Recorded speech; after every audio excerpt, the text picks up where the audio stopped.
Welcome to Madrid, Spain, a metropolitan city with beautiful architecture and really diverse food. As I shared in my last video, I got to my hotel around midnight because my luggage got lost, but you know what? I was just excited to be able to rest, and this is my place for the next 7 days. Today we are going to explore Madrid. It is March and it is cold. I woke up literally every hour, but this happens to me anytime I travel abroad. But pro tips to fighting jet lag is to make sure you're eating meals in the local time, get a lot of sunlight in your eyes, go out all day long, and take no naps, or if you do take a nap, make sure it's short. I know that this project that I'm doing, not only a good experience for me, but hopefully it's really helpful for you guys. So I'll share what it is when I can. I have decided to tether my phone to my pants. I'll put my jacket over.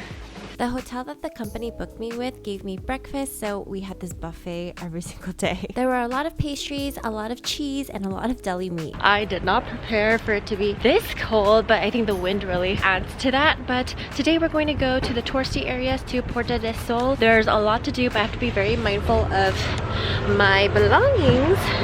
I wasn't sure if I could find the metro, but I found it! I feel like once I find the local train station near my accommodations, my trip gets a lot easier. I saw YouTube videos on how to get a transportation card, but I have to go to the multi-aki one, and then I just changed it to English or British, and then pick 10-day journey, accept, and then they also take Apple Pay, and I could use Apple Pay literally everywhere, so I didn't have to take out my wallet often or even use cash. Here in Madrid, we just tap the card once and then you go through, but then when you exit, you don't have to tap again. I was able to use Google Maps in Spain and it was very accurate and on time.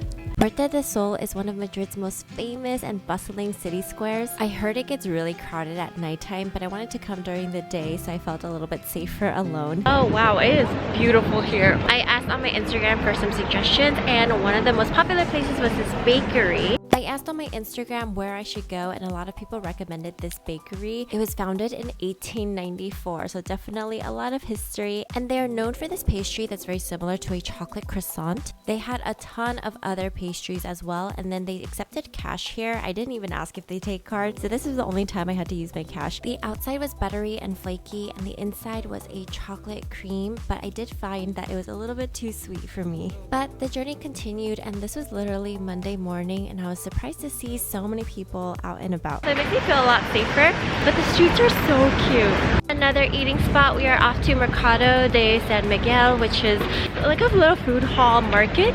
I started off the morning with Mercado de San Miguel. I knew that if I went later it would get really crowded, but they just have a variety of food. You can literally find everything. Madrid is also known for olives, but I don't like olives. They also have calamari, but this was really expensive. All of this was 18 USD. And one of the downsides of traveling alone is that I can't try a variety of food because I cannot finish it. This calamari was probably the best calamari I've ever had. Madrid knows how to do their seafood where it's not tough and chewy. It's super soft. And I asked the homeless person if they wanted the rest of my food, and they said yes. Madrid is also known for jamon, but it's very similar to prosciutto, but a little bit less salty. Again, I knew I couldn't eat all of this, and I could have shared with a homeless person, but I decided to just get a sandwich. Not too salty. The fruit was really calling my name, so I caved, but it was a bit pricey. It was $5 for this little tub. In LA, I can get a giant tub for $5 at a park, but the mango here was really sweet. Next up, another very popular spot, Chocolateria Sanguinis, is this chocolate shop that never closes. They are open all day and all night. So one order has 6 churros, so I had to order all 6. I could only eat 1 or 2. It was delicious, but I also am not a huge fan of chocolate. But again, I offered the rest of my churros to the people sitting next to me. They probably thought I was weird, but I was truly just trying to be nice and not wasteful. But I don't love chocolate and everything here. I feel like people just really enjoy the richness of chocolate. So if you like chocolate, you would like that. Now we are at the Plaza Mayor. It's a historic square in the heart of Madrid, Spain. It's known for its impressive architecture, including the Casa de la Panadería and the statue of King Philip III at its center. The plaza is a focal point for a lot of public gatherings, markets, and events for centuries. And it's a really popular tourist spot. But I could not get over how cute the streets are here in Madrid. Like, just imagine us sitting here having coffee or maybe a smoothie. Even if I'm cold, the streets are so cute. I don't mind. We are now entering the Royal Palace area. The Royal Palace of Madrid is situated in the heart of the city, and it's overlooking a garden, a river, and it's huge. I feel like every park always has so many pigeons. I am not a bird person.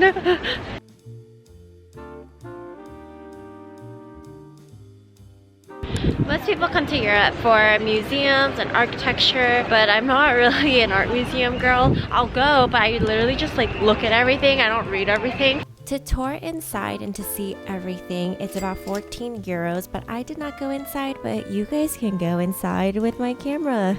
There were a lot of tourists here and a lot of tour guides happening, but I just wanted to walk around. I just love walking culture in other countries other than the US because everybody's out and about. They're all walking or taking public transportation, but I'm getting my steps in today. In just 2 hours, I already walked 3 miles and 7,000 steps. But I headed over to Plaza de España where they have some shopping. I heard Zara is cheaper here, so let's test it out. I found this one online in the US. It's like $140, while here this is about $85. Still pricey, but a lot more affordable than the US. So I got this vest that's usually $50 for $30. Heading over to a cafe. I heard that there's always a line. It's not really busy season right now, so hopefully there isn't. Oh, yes there is. It's called Hanso Cafe. I mean, it has over 3,000 reviews, so of course there's going to be a line. I found Hanso Cafe on Google reviews and I just had to write my name down for a party of one, and I was seated in about 15 minutes. I got the Turkish eggs, which is very similar to a shakshuka, and this was the best thing I ate here. The flavors were on point and so good.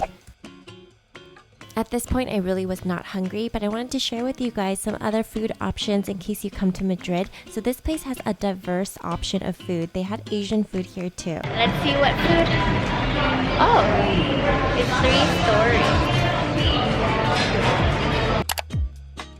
Madrid is known for their olives, and so we're gonna go to an olive oil store and see what we find. I searched on Reddit to see which olive oil store I should go to, and this one was mentioned, and the guy let me try out a bunch of olive oils to taste. I got 2 bottles of olive oil, and they're also known for chapstick here. And then he told me to have a nice trip, and I said, you too. What's so crazy is I forget that here they don't have like a screen. It's just open. Hook it right there. Ta-da! So that's how we get some fresh air in here.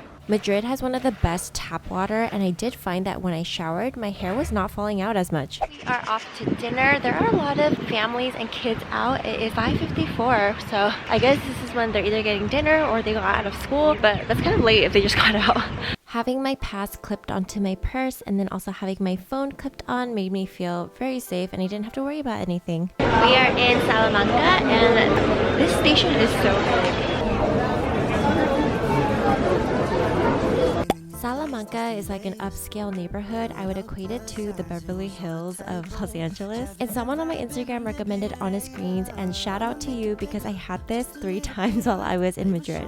In Los Angeles, we have something called Sweet Green, and then we have Urban Plates, and I feel like Honest Greens was a happy little marriage between the two. I had the falafel with a salad and then a bread, but I do feel like I feel fuller from rice than just from a piece of bread.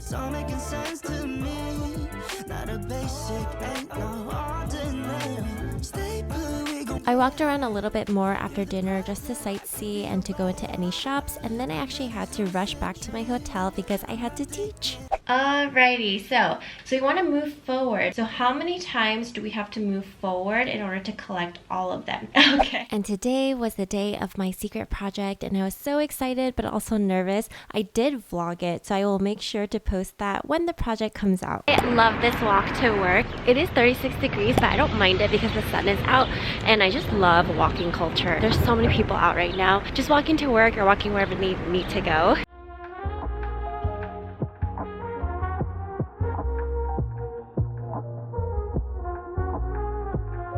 They catered food for us, so we're eating out in the balcony area.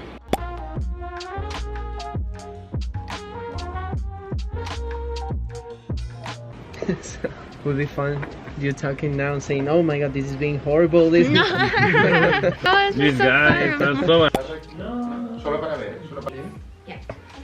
Sorry, I think I just talked to you. As I died? We are eating at this restaurant that had a lot of reviews and I'm so excited to have their seafood. This restaurant was one of the sweetest experiences. They gave me so much food because I was eating by myself and the waiter was just very, very kind. People in Europe really love their bread, but I had this corn cake and I spread it over my little crostinis. I ordered some fresh scallop and then I also got some octopus, but he brought over these cod fish cakes that were so bomb.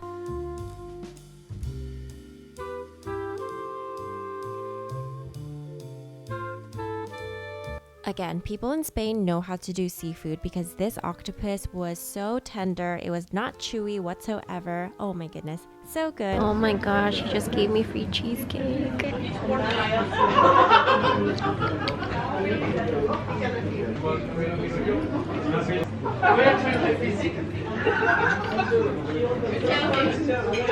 I then had another day of work and the Lord really blessed me with the best team. No, I mean, did you eat the one? We were supposed to take 4 days, but we ended up being so efficient, we finished in 3, which gave me an extra day. That's a video? Amazing! We're going to grab some seafood. It is raining and I'm so cold, but we're doing it. A lot of restaurants in Spain will close after lunch, which is 2:30ish, and then they'll open again late at night. So this was the latest dinner I had. There were actually a lot of tourists. On Google reviews, they said that this was a local spot, but I think, you know, people like me, we all found it. I had way too much seafood by myself, but I did it. That was so good, but really chaotic because it was so crowded in there. We'll definitely eat it again, but I feel like I need more food because I didn't have any carbs. It was just straight up seafood. Okay, well, I'm gonna head back to the hotel. So cold right now. But I love walking out, especially when it's cold. It just truly reminds me of what winter is supposed to be like, because in LA it is still on the warmer side. I wanted to head over to El Retiro Park, but they were closed in the morning for some reason. But this whole area was a vibe. The vibes were vibing.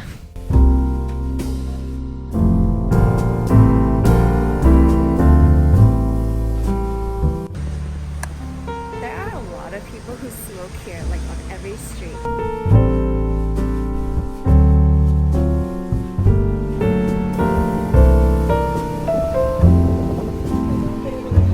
I headed over to Juana La Loca, which was a place that a lot of people recommended to me, and their tortilla de patatas were so delicious. I do recommend making reservations if you do come here because it gets very crowded. The waiter also recommended this tuna katsu, which was a very elevated sandwich. I was struggling a little bit to finish it, but then I also ordered a crab sandwich and I think the waiter was shocked. And I just love to eat and travel.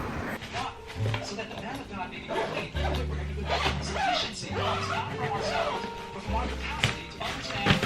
Alrighty, that has been Madrid. I literally just ate a lot and looked at all the beautiful buildings and any place that I could go by myself. And I did notice that the waiters were really catering to me just because I was alone. Probably they knew I would clear the table faster, but I would say the food here is like a 6.5 to 7 out of 10 consistently. But that's because, you know, I'm from LA where food is just phenomenal. But Spain is beautiful and everyone was really, really nice. Loved the project I worked on, the team I was with, and yeah, I'm just so thankful for you guys for allowing me to even do this. So if you like what you see, please like and subscribe and press that like button. And if you made it all the way here, you are a real one, always. Bye.